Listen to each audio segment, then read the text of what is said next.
शेतकऱ्यांच्या मागण्यासाठी अंबाजोगाईच्या उपजिल्हा अधिकारी कार्यालयावरती रुग्ण मोर्चा निघालेला आहे। आपण मोर्चाच्या माध्यमातून त्यांच्या मागण्या काय आहेत जाणून घेणार आहोत। आज आपण रुग्ण नावाचा मोर्चा काढलेला आहे। मोर्चा काढण्याचे कारण काय आहेत? शेतकरी मरत असताना हे जे राजकीय पुढारी आहेत, मुख्यमंत्री असतील, मंत्री असतील, आमदार असतील, हे झोपीचं सोंग घेऊन घरात एसीमध्ये झोपायलेत मॅडम। आणि आमचा शेतकरी बांधावर रडायला आहे, त्याच्याकडे बघायला कुणी नाही। फक्त येतेत रस्त्यावरून, मध्ये कुणी यायला तयार नाही। जी कुठं नुकसान झालं ती बघायला या म्हणावं। फक्त बघितल्यानंतर कसल्याही माणसाच्या डोळ्यात पाणी आलं पाहिजे, ही आज शेतकऱ्याची पूर्ण अवस्था झालेली आहे। त्याच्यामुळं त्यांनी तिथं बसून ओला दुष्काळ जाहीर निकष लावणे ही ती बंद करावे। ओला दुष्काळ जाहीर करावा, नुसता जाहीर करून जमणार नाही, तर आम्हाला आमच्या पदरात काहीतरी पडलं पाहिजे। हे तुमच्या माध्यमातून त्यांना एक विनंती आहे आमची। 15 दिवस झाले सततचा पाऊस पडलेला आहे, ढगफुट झालेली आहे, शेतामध्ये अक्षरशः नदीचं स्वरूप आलेलं आहे। अशा परिस्थितीमध्ये देखील सरकार आणखी शांत आहे। प्रत्यक्ष आम्ही अनेक शेतजमिनीची पाहणी केली, अनेक शेतजमिनी खरडून गेलेल्या आहेत आणि शेतकरी त्या जमिनीकडे बघून अक्षरशः म्हणजे त्याच्या डोळ्यात अश्रू आलेले आहेत। त्यांच्या मदतीला शासन प्रशासन कुणीच आलेलं नाही। त्यांना अपेक्षा आहे किंवा तात्काळ त्या ठिकाणी मदत झाली पाहिजे। आणि खऱ्या अर्थानं जमिनी खरडून गेल्या, पीक गेलं। अशा अवस्थेमध्ये जर शासन निकष लावणं, त्याचे नियमावली तयार करणं याच्यामध्ये जर वेळ घालत असेल तर हे खऱ्या अर्थानं दुर्दैवी व्हावं आहे। आपल्या भागाच्या जे काय आमदार आहेत त्यांचं जर काम पाहिलं तर लोक ते रस्त्या डांबरी रोडची त्यांनी पाहणी केली।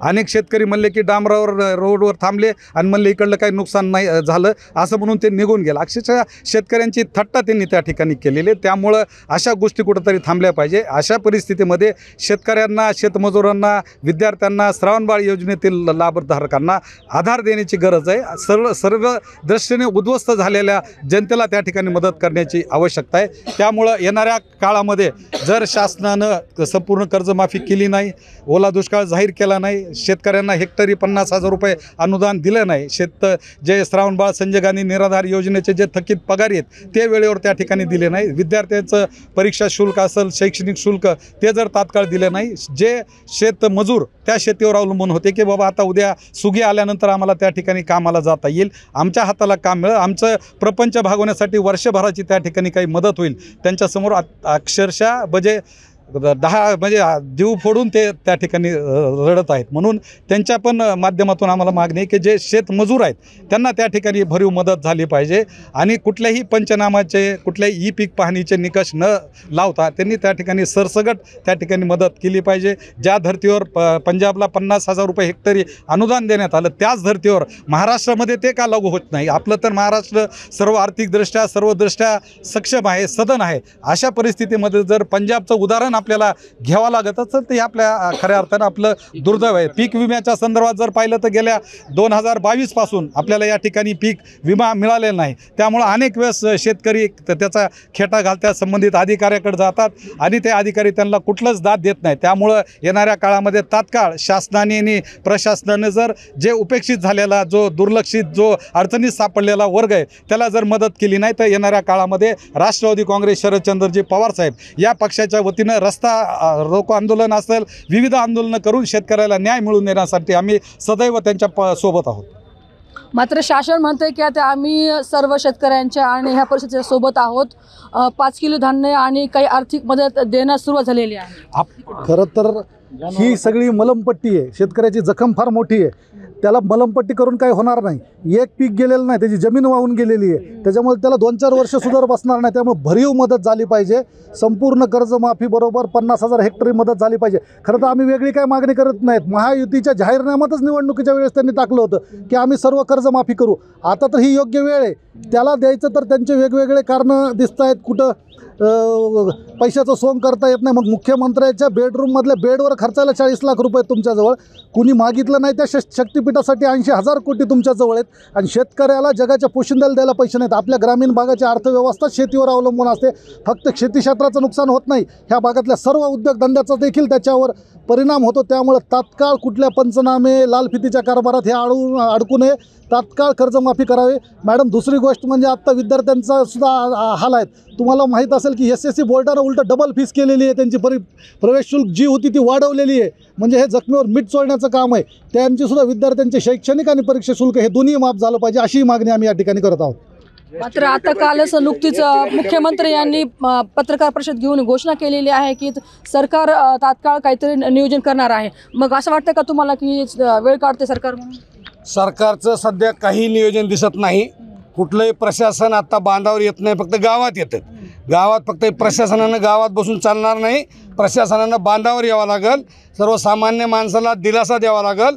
सर्वसामान्य माणसं आज जो उद्ध्वस्त झालेला माणूस आहे त्या उद्ध्वस्त झालेल्या माणसाला पुन्हा एकदा आधार देऊन त्याला उभा करावा लागेल. नाही तर तुम्ही बघता ते शेतकऱ्याची आत्महत्या लोक उद्ध्वस्त व्हायलेत म्हणून आत्महत्याकडे वाटचाल करायलेत. या आत्महत्याग्रस्त शेतकऱ्याला पुन्हा एकदा थांबवलं पाहिजे, त्याला एकदा पुन्हा आधार दिला पाहिजे, त्याला सांगितलं पाहिजे आम्ही तुमच्या खंबीरपणानं पाठीशी आहेत, घाबरू नका. ही आज जोपर्यंत सरकार सांगणार नाही तोपर्यंत ही शेतकरी बळीराजा खऱ्या अर्थानं सुकावणार नाही. आज शेतकरी उद्ध्वस्त झालेला आहे. उद्ध्वस्त झालेल्या शेतकऱ्याला पुन्हा एकदा उभा सरकारनं केलं पाहिजे. ह्याच्यासाठी हा खरा आक्रोश मोर्चा आहे. नदीकाठचे गाव पूर्णतः त्यांना दुसरीकडे शिफ्ट करण्यात आलेलं आहे. घर सोडून ते लोक गेलेले आहेत. मात्र त्या ठिकाणी लोकांचे खाण्याचे देखील वांदे होतात असं लोकांकडून बोललं जात आहे. मग अशा सिच्युएशनमध्ये सरकार म्हणते की आम्ही तुमच्यासोबत आहोत. फक्त शेतकरीच नाही तर सर्वसामान्य लोक देखील याच्यामध्ये पिसले जातात असं बोललं जाते. काय सांगा मॅडम त्यांनी आज अक्षरशः गोरगरीब लोकांचे घर उद्ध्वस्त झालेत, घर वाहून गेलेत, पत्र्याचे शेड उद्ध्वस्त होऊन गेलेत. आज शासनाने फक्त त्या पत्र्यांच्या घरांसाठी शेडसाठी 8,000 रुपये मंजूर करण्याचा शब्द देत आहेत. ह्या 8,000 रुपयात आज 2-3 पत्रे तरी येतात का? आणि शेतकरी यांच्या पूर्ण घराची किंमत सरकार हे 8,000 रुपये लावतोय. आमचा ह्या सरकारचा जाहीर निषेध करून आज जो मोर्चा निघाला अंबेजोगाई शहरामध्ये शरद पवार गटातर्फे मोठा, त्याला आज आमच्या लोकजनशक्ती पार्टीच्या वतीने आम्ही सत्तेत असूनही जाहीर पाठिंबा देत आहोत. काय सांगताय आता पुढचं काय असणार आहे भूमिका? कारण की आता खूप दिवस झालेले आहेत, अद्यापही शेतकरी असेल किंवा सर्वसामान्य नागरिक असेल तो अपेक्षेने आहे की आता तरी सरकार मदत करेल. डिझास्टर मॅनेजमेंट ॲक्टमध्ये स्पष्टपणे सांगितलेलं आहे की अशा पूरस्थितीमध्ये डिझास्टर मॅनेजमेंटच्या नावाखाली स्पेशल पॅकेज जे आहे त्या पूरग्रस्त भागातील लोकांसाठी सरकारनं जाहीर करायला पाहिजे. अशी कोणती तरतूद या सरकारनं केलेलं नाही आहे. आज सरकार असं सांगतं आहे की सकारात्मक आहोत, त्यांच्या बाजूनं आम्ही निर्णय घेणार आहोत. पण आत्ता सध्याच्या घडीला जर बघितलं तर शेतकरी देशोधडीला लागला आहे. आणि सगळ्यात मोठा हाल जर कोणाचा झाला असेल तर त्या शेतीवर काम करणाऱ्या भूमिहीन मजुरांचा. कारण आता कामाला जायचं कुठं? इंडस्ट्रीयल डेव्हलपमेंटच्या नावाखाली नुसता पैसा आणि फंड गोळा केला गेला, पण कुठंही उद्योगधंद्याला सुरुवात झालेली नाही. पण त्या लोकांना आज मरण यातना सहन करावं लागतात. शेतकऱ्याच्या बाबतीमध्ये यांचं असं सांगणं आहे की शेतकऱ्यांचा आम्ही हिताचे निर्णय घेणार आहोत. ह्या बीड जिल्ह्यामध्ये आणि विशेष करून मराठवाड्यामध्ये मागील ह्या सरकारच्या काळामध्ये शेतकऱ्यांच्या आत्महत्या किती झाला त्याचा आकडा काय आहे तर 1700पेक्षा जास्त शेतकऱ्यांनी आत्महत्या केलेली आहे. ह्याच्याबद्दल सरकार भर काढत नाही. ज्यावेळेला फडणवीस साहेब सत्तेवर नव्हते ह्याच गोष्टीचा भांडवल करून शेतकऱ्यांचं त्यांनी त्यावेळेला मत मिळवलं. पण आता शेतकऱ्यांना मदत करायची ज्यावेळेला वेळ येते तर आम्ही सकारात्मक आहोत, त्या दिशेनं आम्ही पाऊल टाकतोय.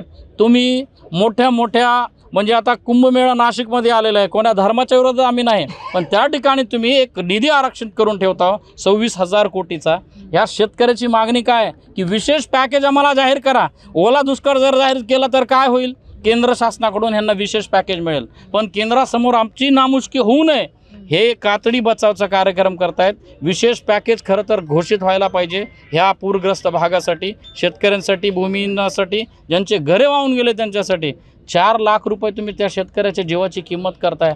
एरोप्लेनमध्ये मेलेल्या लोकांना तुम्ही 1 कोटी देताय. आम्ही कुणासोबत कंपॅरिझन करत नाही, पण हे समानतेचं तत्व शेतकऱ्यांच्या बाबतीत का लागू केलं जात नाही हे आमचं म्हणणं आहे. जर सरकार या आमच्या मागण्या रास्तपणे आम्ही जे मागतोय ते जर पूर्ण करणारं नसेल तर आज रुग्णाही प्रतिकात्मक स्वरूपामध्ये आम्ही घेतलेला आहे, पण त्याचा वापर कसा करायचा हे शेतकऱ्यापेक्षा जास्त कोणाला माहीत नाही आहे. म्हणून सरकारनं वेळीच अलर्ट व्हावं. आपल्या चॅनलच्या माध्यमातून ही चेतावणी आहे सरकारला की त्यांनी लवकरात लवकर या मागण्याची दखल घेऊन विशेष पॅकेज ह्या पूरग्रस्त भागासाठी जाहीर करून शेतकऱ्याच्या खात्यावर थेट ते रक्कम जमा करावी. 2022 पासून तुम्ही आमचा पैसा घेतला आहे विम्याच्या नावाखाली. विमे मंजूर झालेले आहेत तरी त्याचा आम्हाला पैसा ते तुम्ही त्या प्रायव्हेट कंपन्यासोबत दागेबाधे करून ती तुम्ही देत नाहीत. हे घोर चेष्टा आमच्यासोबत करतायत. ते सगळा पैसा आमच्या हक्काचा आम्हाला मिळाला पाहिजे हे आमच्या मागण्या आहेत.